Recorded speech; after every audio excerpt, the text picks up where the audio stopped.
Shana Tova, everybody. King David once had a vision that the structures that the Israelites relied upon would not stand forever. Back then, in his time, the story about how to be Jewish was clear. There was a magnificent temple in Jerusalem and a way of being close to God through bringing sacrifices.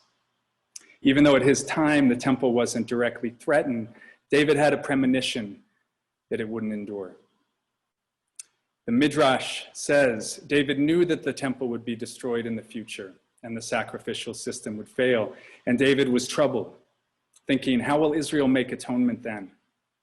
In other words, how would Israel make sense of their lives without being able to go to the temple, without their rituals? David knew that the story the ancient Israelites were currently telling about who they were and about what their world consisted of would not last. Times would change, and the people themselves would change, and the world would bring destruction, as the world does. What would the Israelites do then, David wondered. We're living very starkly in the moment that David foresaw. I know the temple was destroyed thousands of years ago, and that was what he was literally speaking about.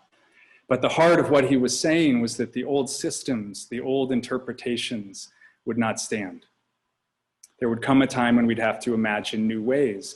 And there's this misconception about Judaism, probably from Fiddler on the Roof, probably from many places. We think it's lasted this long because we've stubbornly clung to tradition. The opposite is true. We've lasted this long because we've reinvented and reconstructed ourselves in the wake of turmoil and trauma, really more times than we can count.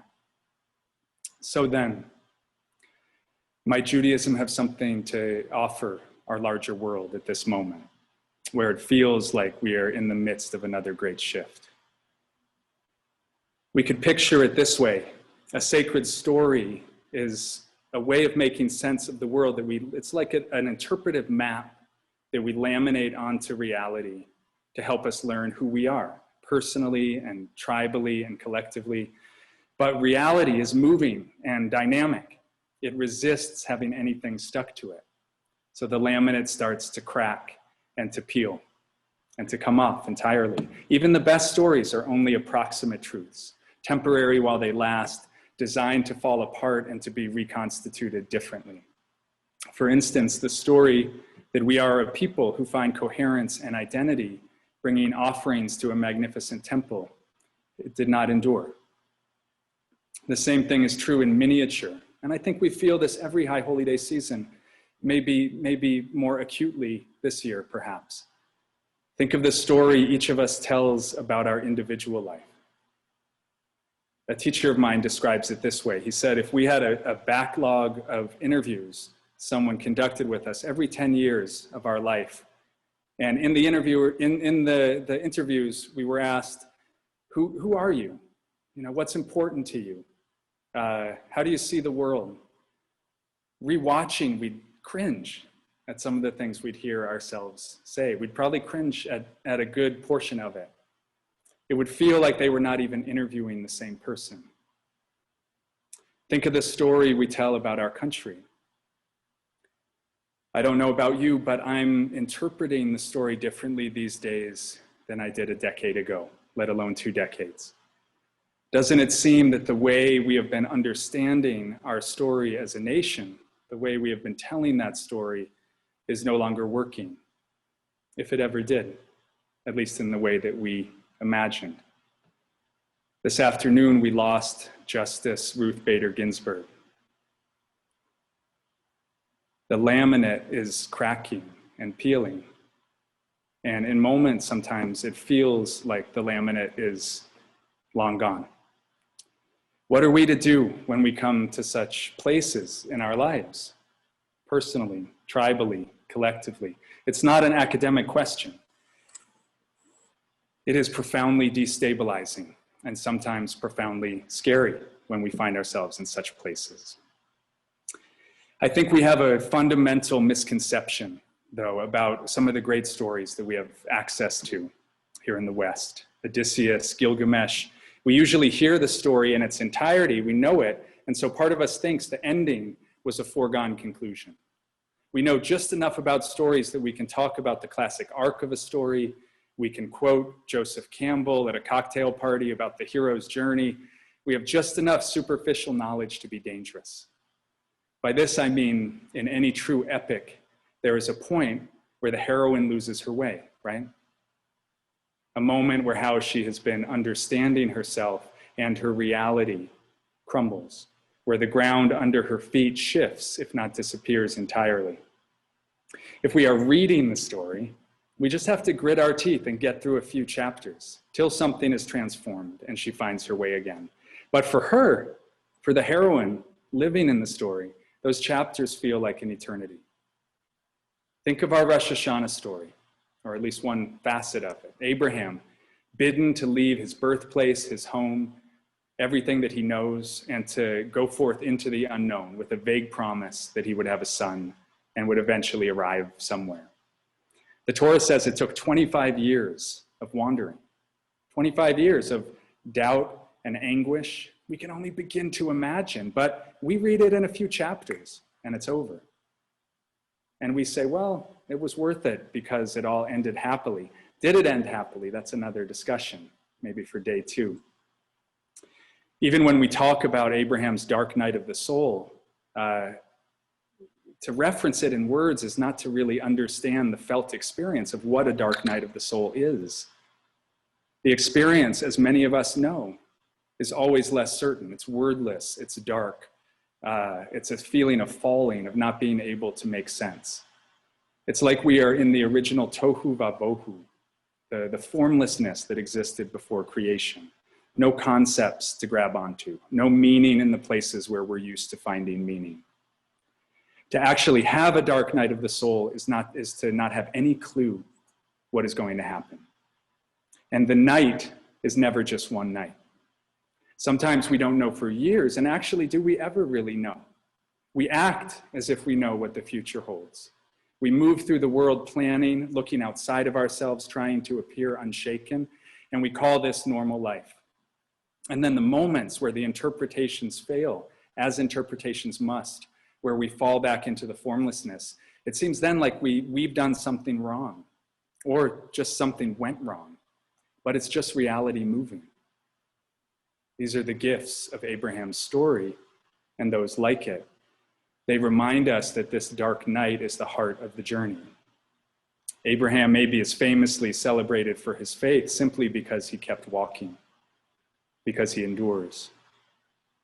We want to rush through the dark night of the soul part, but we can't rush a story. And we have to earn the telling of a story. Nationally, many of us might feel we're in the midst of a story right now that has become incomprehensible. It's clear to me that no matter who wins in November, we share not just a country with one another, but a world. No one is going away. I don't like that fact sometimes. I wish it wasn't true. I wish that there could be a decisive defeat over neo-fascism, racism, anti-Semitism, climate change denial, but I don't think there will be, at least anytime soon. And the thing is, whoever you are and whatever you believe, the people who don't believe what you do are not going anywhere. It's not going to be us or them. The world is just too small. The only way out is going to be discovering some sort of hitherto unimagined third way. And we have no idea what that is. And like Abraham, we have to keep walking. When we're up against this degree of cognitive dissonance, we can learn from Judaism, where we never read things literally. We don't have a fundamentalist theology. With Torah, though, we don't throw out the old story. We just completely turn it on its head sometimes. We realize, I've been reading this story the wrong way for years. Or maybe it was right back then how I was reading it, but it's no longer fresh or alive. Reality has cracked through my interpretation. Let's give an example of this and use the same image of someone interviewing us every 10 years. We're going to talk about the Akedah on Sunday, the story of the binding of Isaac, more in depth. But let's talk about it here just for a moment. It's a good year to read the Akedah more than once anyway. I used to think when I first encountered it, what a horrific story. I'm not interested in any religion that would make this kind of barbarism central. Then a decade passed and I thought, Abraham at the time was in a culture where child sacrifice was the norm. Maybe this is a story about turning away from an old way of doing things that no longer works. This religion is awesome. Then another decade passed and I thought, no, it's not even about what I thought it was about. The outer story is just a garment. What this story is about is both Abraham and Isaac going through an initiation on the mountain, a near-death experience where the old self dies, and on and on. I've been primarily speaking about our collective narrative, but on Rosh Hashanah, we're also bidden to honestly inquire within about our personal narrative of how we imagined our lives might go and ask, how is that serving us and those close to us? If we can lovingly say where we find it to be true, that certain interpretations are no longer serving, then we might be able to ask, what is actually happening? What is the news of the universe? Who would I be without this story and the way that I've clung to it? It's the perfect time for Rosh Hashanah to ask these questions in the context of this container.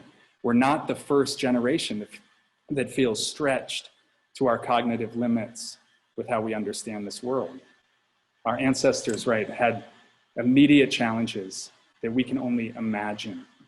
This day, Rosh Hashanah, and the 10 days of awe leading up to Yom Kippur are the time to contemplate, to be in the ashes for us in Southern Oregon, literally and figuratively, to walk within the unknown part of the transformative process and let our tradition and our lives speak to us. There's a wisdom and a necessity to allowing the grief when an old interpretation of a story dies. Plus, we don't know how long we have to wait between stories.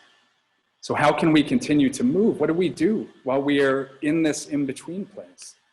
This is where our tradition can really shine. Our forefathers let us know very clearly, even if we don't know what is going on, maybe even especially when we don't know what's going on, do teshuvah, tefillah, and tzedakah. Don't think about it. Don't make a story about how great I am to be doing this, or even how much other people need it. Just do it. Even better, do it without telling other people that you did it. These are the traditional practices our tradition says one can do while moving through the dark night of the soul, when nothing else seems stable.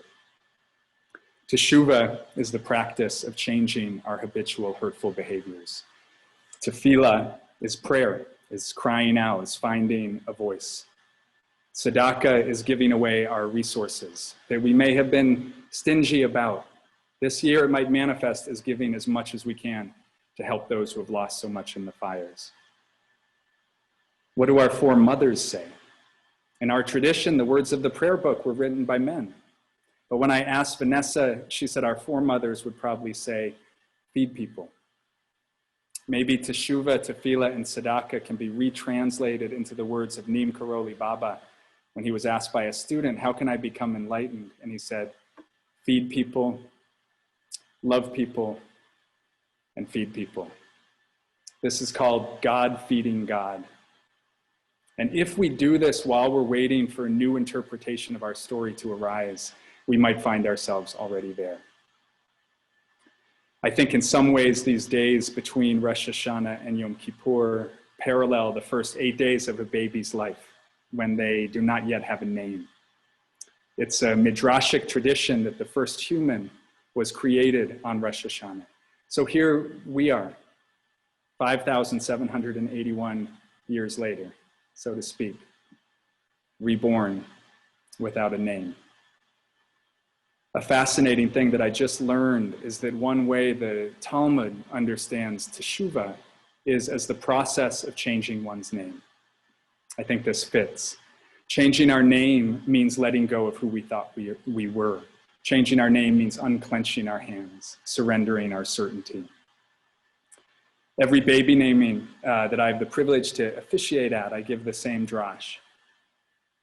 The rabbis say we each have 3 names: the name we are given, the name others call us, and the name we discover for ourselves. The rabbis were adamant that the most important name was the one that we discover for ourselves. We have to continually live into the next interpretation of the story, the next name. And for these days of awe, though, we have permission to be nameless. Can we have the courage to develop a new name as a people? The Jewish people have changed their name once before already, from Jacob to Israel. Might we change it again? Can we develop a new name as a nation? How about as a species? One thing I think is for sure, and that's that the future will not work out in the way that we imagined it would. But what else is for sure is that even our worst imaginings and fears about how our future might turn out, it won't work out that way either. How does the Midrash end that we began with when David has this vision that the temple will not stand, that the structures will not endure? When this happens, when things fall apart, when interpretations cannot hold, this is a quote again from the Midrash. God says to David, that we can hear it as him saying this to us. When troubles come upon Israel, let the people, 1, stand before me as a single unit. 2, open their hearts. And 3, forgive one another. And then God says, I will answer them. Here we are.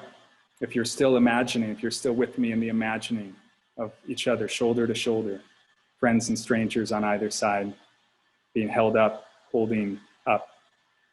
Here we are standing together as a single unit. Really imagine this, feel this. The day depends on it. All 7.8 billion of us, actually. We couldn't separate ourselves even if we wanted to. And many times this year we have wanted to. But our fates are inextricably bound, whether we like it or not. Opening our hearts, the second part, means having the ability to let the old story die without yet knowing what will take its place. That takes an open heart.